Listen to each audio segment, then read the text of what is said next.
Okay, Ms. Crockett. So many of you know that I practice law, but some of you don't realize that I actually was a business major out of Rhodes College in Memphis, Tennessee. And the emphasis that I got in my business degree was on finance. And as I traveled the country campaigning this election cycle, one of the things that I talked about was this idea that in finance, we always promote this idea of diversity.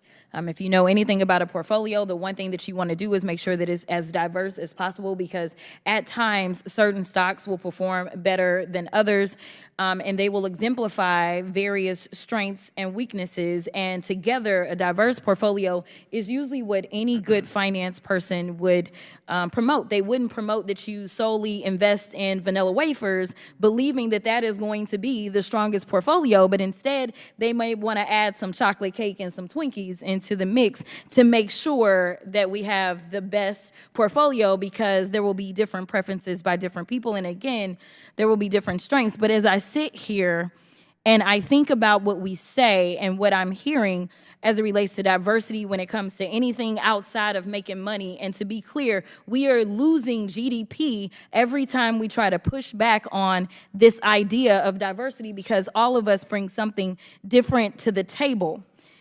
But you consistently said over and over the word oppression, and every time that you said it, it was almost as if I was hearing nails on a chalkboard, because it seems like you don't understand the definition of oppression, and I'd ask you to just refer to Google to help you out. Oppression is the prolonged, cruel, or unjust treatment or control. That is the definition of oppression.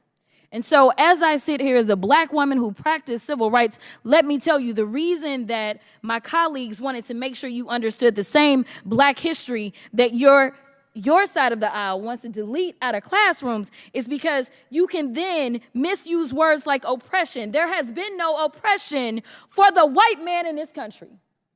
You tell me which white men were dragged out of their homes. You tell me which one of them got dragged all the way across an ocean and told that you are going to go and work. We are going to steal your wives. We are going to rape your wives. That didn't happen. That is oppression. We didn't ask to be here. We're not the same migrants that y'all constantly come up against. We didn't run away from home. We were stolen. So yeah, we are going to sit here and be offended when you want to sit here and act like, and don't let it escape you that it is white men on this side of the aisle telling us, people of color on this side of the aisle, that y'all are the ones being oppressed, that y'all are the ones that are being harmed. That's not the definition of oppression. You tell me the prolonged, cruel, or unjust treatment that you've had, and we can have a conversation. You could start with Exodus. The final thing that I will say on this particular issue, two things. There is an article from The Guardian, and it is a little old. It's from 2021, so I apologize. But it said that back then, just 3 years ago, white men represent 30% of the population, but 62% of office holders. These are the issues that we are constantly looking at and recognizing and trying to say, is this just? I can't even tell you how many white men have served in this chamber, but I can tell you that I am only the 55th Black woman to be elected to Congress. And so when you want to talk about history and pretend as if it was so long ago, it wasn't. Because again, I am just number 55. Finally, when we start to talk about what do these numbers do, as we're trying to say the diversity, equity, and inclusion is the problem, the reality is that when it comes to financial performance, companies with more diverse workforces are more likely to outperform their competitors. Companies in the top quartile for racial diversity are 35% more likely to outperform their peers on profitability. Companies with diverse executive teams are 25% more likely to generate greater profits. Diverse companies earn 2.5 times higher cash flow per employee.